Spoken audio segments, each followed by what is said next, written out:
भारत के सबसे बड़े क्रिप्टो ट्रेडिंग प्लेटफॉर्म कॉइनस्विच ने H1 2025 के लिए इंदौर के क्रिप्टो निवेशकों के ट्रेडिंग पैटर्न पर नए इनसाइट्स लॉन्च किए हैं। प्लेटफॉर्म पर सूचीबद्ध 350 प्लस कॉइनों की गतिविधि के गहन विश्लेषण के आधार पर डेटा बताते हैं कि इंदौर के नागरिक क्रिप्टो के साथ किस तरह से जुड़ रहे हैं।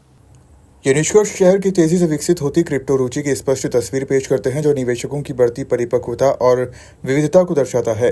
इस लिस्ट में सबसे ऊपर रिप्पल है, जो कुल ट्रेडिंग गतिविधि का 8.7% हिस्सा रखता है, जो इस एसेट में निरंतर रुचि दर्शाता है। कॉइनस्विच के सह संस्थापक आशीष सिंघल ने कहा कि निवेशक स्थापित एसेट्स पर भरोसा कर रहे हैं, जबकि MEFI और एमओजी जैसे टोकनों का उभार यह साबित करता है कि वे नए अवसरों की खोज के लिए भी तैयार हैं। निवेशक रणनीति और सहजता दोनों का संतुलन बना रहे हैं, जो हमारी कम्युनिटी की गहराई और परिपक्वता को दर्शाता है। लार्जेस्ट क्रिप्टो एक्सचेंज है। जैसे crypto as a new asset class इजाद हुआ है, आई थिंक ऑलमोस्ट 15-16 साल पहले, जहाँ पे ब्लॉकचेन के थ्रू लोग डिफरेंट कंपनीज बनाते हैं और कॉइनस्विच अनेबल करता है यूजर्स को इन क्रिप्टोज में इन्वेस्ट करने के लिए। तो CoinSwitch is an investment platform for cryptos. Lemon on the other hand is a stock broking platform, जहाँ पे आप स्टॉक्स में, म्यूचुअल फंड में, आईपीओज में, एफएनओ में ट्रेड कर सकते हैं, इन्वेस्ट कर सकते हैं, जो कि सेबी रेगुलेटेड है। So together, both the companies CoinSwitch and Lemon are owned by PeopleCo, which is the parent brand company for both of them. तो जो आप बैन की बात कर रहे हैं वो बिल्कुल सही है। 2022 में काफी रूमर्स थे कि पार्लियामेंट में एक बिल आने वाला है जिसमें वो क्रिप्टो को बैन कर देंगे, बट लकीली इंडिया ने क्रिप्टो को बैन नहीं करा, बल्कि रेगुलेशंस लाया टू सम एक्सटेंट, टैक्सेशन लाया, एफआईयू के अंदर हमें रजिस्ट्रेशन दिया एक्सचेंजेस को।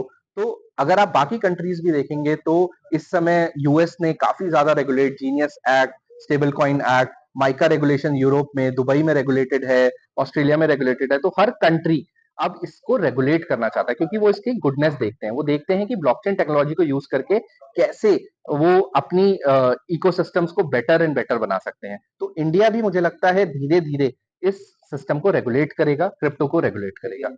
ऐसा बिल्कुल नहीं है, एक्चुअली क्रिप्टो उल्टा है। क्रिप्टो रिटेल यूजर्स यानी आम आदमी से ही चलता है। तो जब ये इजाद हुआ था तो आप इसके मोस्ट ऑफ द इन्वेस्टर्स देखेंगे तो वो रिटेल यूजर्स ही हैं। हमारे प्लेटफॉर्म पे भी 2.5 crore users, most of them और 99.99% of our users are retail users, are आम आदमी।